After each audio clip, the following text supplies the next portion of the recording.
Guys kitchen. இன்னைக்கு நம்ம என்ன பார்க்க போறோம்னா ரொம்ப இனிப்பான ரொம்ப தித்திக்கும் சுவையில் செம டேஸ்டியான நம்ம குலோப் ஜாம் தான் செய்ய போறோம்.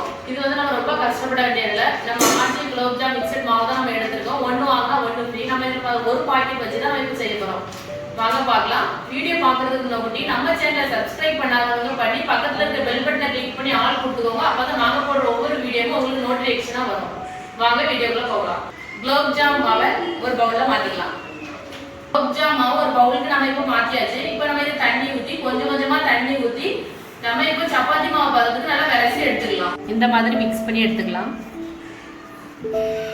இந்த மாதிரி நல்லா மிக்ஸ் பண்ணி எடுத்துக்கலாம். நம்ம ரொம்ப டைட்டா இல்லாம ரொம்ப லைட்டா லூஸா மிக்ஸ் பண்ணி எடுத்துக்கலாம்.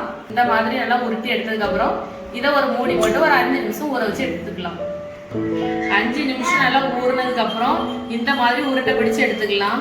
ஒரு கீரல் கூட இல்லாத அளவுக்கு இந்த மாதிரி நம்ம உருண்டை பிடிச்சு எடுத்துக்கலாம். அப்பதான் பொரிக்க சொல்ல உடையாம நல்ல கீரல் ஒண்ணுமே இல்லாம அழகா சூப்பரா கிடைக்கும். 1/4 கிலோ சீனிக்கு நம்ம ஒரு 100 ml தண்ணி ஊத்திக்கலாம். ஆயில் நல்லா சூடாயிட்டு நம்ம இப்போ பிடிச்சு வச்சிருக்க ஒவ்வொரு உருண்டையும் நம்ம சேர்த்து நல்லா பொரிச்சு எடுத்துக்கலாம்.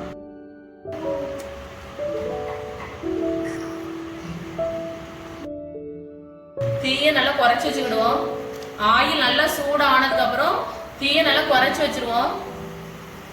அப்பதான் நல்லா பொறுமையா வேகம் பார்த்துக்காங்க. உள்ளெல்லாம் நல்லா வெந்து வரும். குலோப் ஜாம் நான் போட்டதுக்கு அப்புறம் நம்ம பாருங்க வெந்ததுக்கு அப்புறம் எவ்வளவு அழகா மேல வந்துருக்குன்னு. நம்ம ஸ்டவ்வை ஸ்லோவா வச்சு நல்லா பொரிச்சு எடுத்துக்கலாம். அப்பதான் நல்லா உள்ள வேகும். வெளியே கலர் கொடுத்துருக்காங்க. ஸ்டவ் ஃபீடா இருந்துச்சுனாக்கி நல்லா பொறுமையா நல்லா பொரிச்சு எடுத்துக்கலாம். நல்லா கிண்டி விட்டுக்கிட்டே இருக்கணும். அப்பதான் எல்லா இடமும் நல்லா ஈவனா வெந்து வரும். பாருங்க எவ்வளவு அழகா புஷ்ஷுன்னு வெந்து வந்துருக்கு. இன்னும் நல்லா கலர் வந்து பார்த்துக்காங்க. அந்த அளவுக்கு நம்ம ஸ்லோவா வச்சு பொரிச்சு எடுத்துக்கலாம். பாருங்க நல்லா முக்கால் நல்லா வெந்து வந்துருச்சு. இப்ப நம்ம சைடுலயே சீனி பாவை காய்ச்சிட்டு இருக்கோம். அதுக்கு ஒரு டீஸ்பூன் போல ஏலக்காய் பவுடர் சேர்த்துக்கலாம். இப்ப நல்லா வெந்துருச்சு. இதை நம்ம வேற ஒரு பாத்திரத்துக்கு மாத்திக்கலாம்.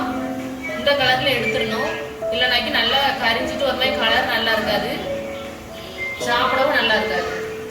இந்த கலர்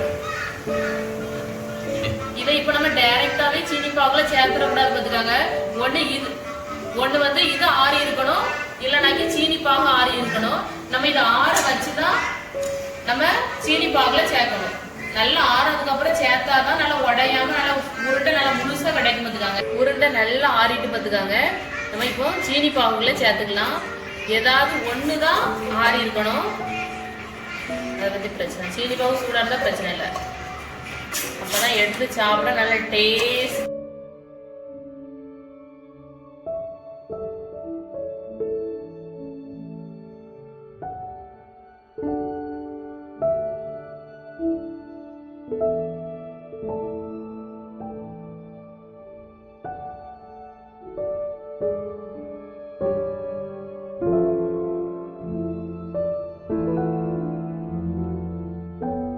சீனி பாவுல நல்லா குலோப் ஜாம் ஊறிட்டு இப்ப நம்ம டேஸ்ட் பார்த்துக்கலாம்.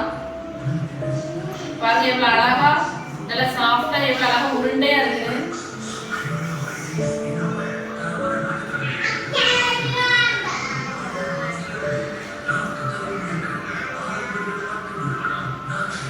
செம்ம டேஸ்டா இருக்கு.